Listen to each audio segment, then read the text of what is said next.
ذریعہ ہے۔ انبیاء کو قبروں میں رزق بھی ملتا ہے، انبیاء کو قبروں میں رزق بھی، نماز بھی پڑھتے ہیں۔ ایک بندہ کہنے لگا اگر نماز پڑھتے ہیں تو وضو کے لیے کہاں جاتے ہیں؟ میں نے کہا صحابہ نے غسل کرایا تھا۔ کہتے جی ہاں۔ میں نے کہا غسل سے وضو ہو جاتا ہے؟ کہتے جی ہاں۔ میں نے کہا وضو کا کرنا تو ثابت، ٹوٹنا تو بتا دے، کرنا ہم بتاتے ہیں۔ جب وضو ٹوٹا ہی نہیں ہے تو کرنے کا مطلب کیا ہے؟ ہو جی انبیاء کو قبر میں رزق ملتا ہے۔ میں نے کہا جی ہاں۔ قضاء حاجت کے لیے کہاں جاتے ہیں؟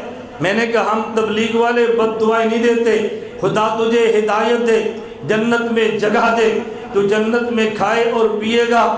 مجھے کہتے جی ہاں۔ میں نے کہا پیشاب کے لیے جہنم میں جائے گا؟ مجھے کہتے نہیں۔ تو میں نے کہا پھر کہاں جائے گا؟ کہتے جنت میں پیشاب کی حاجت ہی نہیں ہے۔ میں نے کہا تجھے وہاں نہیں ہے، انہیں یہاں نہیں ہے، تیری وہ جنت ان کی یہ جنت۔